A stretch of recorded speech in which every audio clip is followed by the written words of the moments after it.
Bonjour à tous, Tatiahao, j'espère que vous allez bien. Nous voici enfin arrivés à la seconde partie de cette vidéo. Dans la première partie, en guise de rappel, nous avons évoqué les avantages et les inconvénients du Amazon FBA et d'un business 3PL plus classique, hormis Amazon FBA. Donc il s'agit aujourd'hui d'évoquer une série de questions qui va vous permettre justement de faire votre choix si vous vous lancez et que vous n'êtes pas sûr entre le Amazon FBA ou alors entre la solution 3PL, qu'il s'agisse d'un business import-export en e-commerce. Vous avez différentes options. Vous avez le Amazon FBA, le 3PL. Eh bien, il s'agit pour vous parfois de faire un choix. Et vous ne savez pas comment déterminer le choix le plus pertinent. Et c'est justement pour cette raison que je vous propose une série de questions qui va vous permettre justement de confirmer votre décision et la décision, bien évidemment, la plus adaptée, la plus pertinente en fonction de vos besoins. Pour ceux d'entre vous qui ne l'ont pas encore fait, je vous invite à liker cette vidéo, à vous abonner et à cliquer sur la cloche pour être informé en temps voulu des prochaines vidéos. Donc comme promis, je vais tout simplement lister en fait une série de questions qui va vous permettre de savoir si le 3PL est adapté à vos besoins ou pas. Donc cette série de questions, vous pouvez la poser au 3PL justement pour comprendre si c'est un prestataire adapté à vos besoins et si vous pouvez avoir recours à cette option. Et puis, j'aimerais aussi rappeler quelque chose, c'est qu'il y a pas mal d'importateurs qui nous ont fait la remarque précédemment et qui nous ont dit bah voilà, moi j'ai du terrain, j'ai des entrepôts et est-ce que c'est pas une meilleure option d'être son propre 3PL?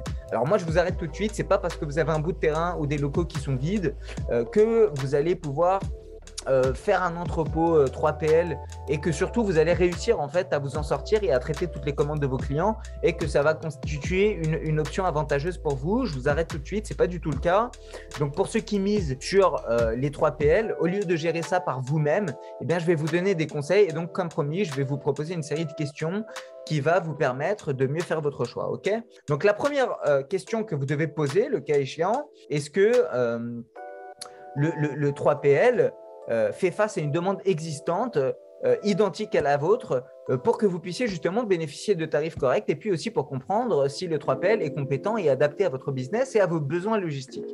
Donc cette demande prise qui a besoin d'externaliser la gestion des stocks et qui a besoin d'avoir recours à un 3PL. Donc il faut demander véritablement s'il y a une demande dans la région concernée des mêmes services logistiques. C'est très important pour que vous puissiez justement faire votre choix et savoir si justement ce partenaire est adapté à vos besoins logistiques. Le second point, c'est la concurrence. Est-ce qu'il y a de la concurrence sur le marché en question? Alors, en fait, la concurrence pour la plupart des entreprises, c'est une bonne chose, c'est un bon signe. S'il y a beaucoup de 3PL dans votre région, eh bien, ça signifie simplement qu'il y a une forte demande. Mais à contrario, s'il n'y a pas de service 3PL, s'il n'y a personne qui propose ça, eh bien, moi, je commencerai à m'inquiéter un petit peu. Il faut surtout comprendre pourquoi il n'y a personne, pourquoi il n'y a pas ce type de service, pourquoi personne n'a lancé ce type de business dans votre région. Donc, c'est vraiment important de jeter un coup d'œil à la concurrence pour comprendre la demande qu'il y a derrière. Et puis, s'il y a de la concurrence, comprendre quels sont leurs services, la qualité de leurs services, les gammes de services proposées, les gammes de prix. Vous pouvez regarder une multitude d'éléments qui vont vous permettre de mieux analyser votre concurrence. Et vous pouvez aussi penser à trouver un service inexistant sur le marché en comparaison à votre concurrence. Ce qui m'amène justement au point 3 qui est la différenciation. Alors qu'est-ce que je veux dire par là? En fait, il y a beaucoup de e-commerçants qui utilisent les mêmes services 3PL, eh bien vous allez proposer les mêmes services que vos concurrents. Donc peut-être que vous n'allez pas forcément réussir à vous démarquer. A contrario, vous pourriez insister sur votre différenciation en voyant ce que les concurrents proposent et en cherchant quelque chose de différent, en vous reposant sur une offre nouvelle, sur une nouvelle valeur ajoutée que vous allez apporter à travers vos services logistiques, à travers vos produits, etc. Donc, si votre service est classique, bien évidemment, et qui ne sort pas de l'ordinaire, entre guillemets, vous allez obtenir des prix compétitifs, certes, mais vous n'allez pas pouvoir vous différencier. Ce sera beaucoup plus difficile, du moins. Donc, peut-être qu'il faudrait penser à se différencier, être en mesure d'offrir un service plus unique, plus rentable pour vous, en somme. Comment ? Eh bien, ça passe par le développement de services à haute valeur ajoutée. Je vais en parler dans un instant, mais vous pouvez par exemple essayer de trouver un petit créneau particulier, une niche particulière qui peut être un peu plus unique que tous les autres services standards proposés sur le marché, tout simplement. Et donc, l'autre point sur lequel il faut se reposer, c'est celui de la tarification. D'accord? Là, il faut bien se dire, est-ce que vous voulez proposer des services classiques ou alors des services innovateurs, des services un peu spéciaux qui se démarquent du lot comme on vient de le voir? Parce que, effectivement, vous avez des solutions de stockage standard, donc empiler des palettes dans des rayons, etc. Donc pour ça, il y aura toujours un marché. Peu importe où vous vous trouvez, il y aura toujours des 3PL qui vont vous proposer ces services relativement classiques. Mais si vous avez plus de budget et plus d'ambition, pour votre projet, pour vous différencier, pour développer une offre unique, eh bien, vous allez fixer un autre prix pour votre service qui sera naturellement plus élevé. Donc là, le cas échéant, vous devez adopter une approche complète, étudier tous les coûts qui vont être liés à la mise en place de ce service unique et puis ensuite les traduire en coûts unitaires pour tout simplement que vous puissiez calculer votre structure de prix et voir si vous vous y retrouvez en termes de coûts, si vous pouvez tout simplement établir une marge confortable. Pour comprendre le coût de revient complet, vous devez passer par un exercice de comptabilité, calculer tous les coûts, etc., en intégrant ces services logistiques, bien évidemment, pour savoir combien vous pouvez facturer votre client et quel niveau de marge vous pouvez établir. D'accord? Donc, tout ce qui vient d'être mentionné, c'est vraiment crucial. Le prix, il est vraiment important, mais il est aussi important d'examiner attentivement le marché, de réfléchir à la manière dont vous allez proposer votre produit et de penser aux leviers de différenciation que vous pouvez proposer tant sur le produit que sur le service logistique.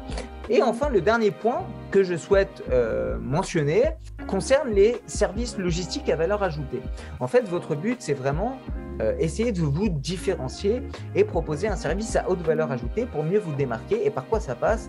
Eh bien, ça passe peut-être par la proposition d'un service unique, par exemple un 3PL avec un meilleur suivi que vos concurrents. Donc peut-être que vous pourriez identifier plutôt un 3PL avec un meilleur suivi que vos concurrents, donc avec une nouvelle approche, avec une approche innovatrice, avec un logiciel compétent qui va vous permettre de vous améliorer sur différents aspects de votre business. Par exemple, un 3PL qui peut vous proposer une localisation des stocks quotidiens avec un numéro de lot, des dates de péremption pour les produits Périmap par exemple, ce qui va vous permettre d'obtenir ou de gérer plus intelligemment vos stocks plutôt et d'avoir une meilleure visibilité, donc d'exploiter au mieux votre trésorerie, etc. Donc vous voyez, on peut vraiment réfléchir à la mise en place de systèmes, de services uniques pour se différencier et pour apporter une véritable valeur aux clients à travers notamment les services logistiques justement. Donc, vous pourriez aussi potentiellement, par exemple, penser à développer des kits. Ça, c'est une question que pas mal d'importateurs me posent.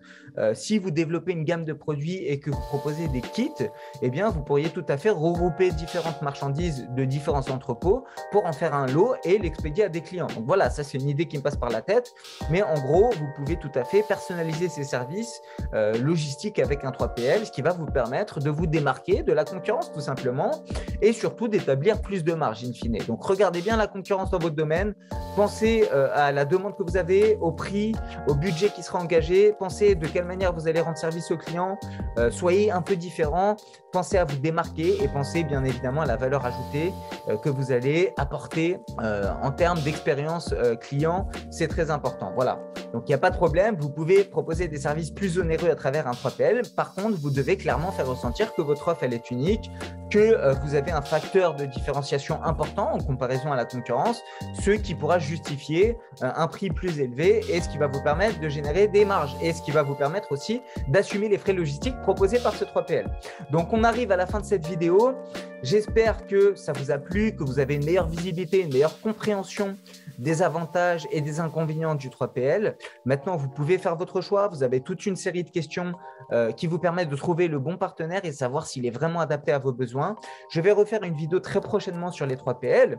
Et puis, surtout, pour ceux qui veulent se perfectionner dans leur démarche sourcing et logistique, que ce soit importation ou même réapprovisionnement, eh bien, je vous rappelle que je propose la formation Limitless Sourcing qui tend à sécuriser votre business et à optimiser votre rentabilité. Vous trouverez le lien en description de cette vidéo. Donc, concrètement, aujourd'hui, vous avez tout simplement l'opportunité de devenir riche en achetant des produits chinois et en les revendant sur une plateforme comme Amazon ou alors à travers un 3PL en les revendant un mois plus tard uniquement.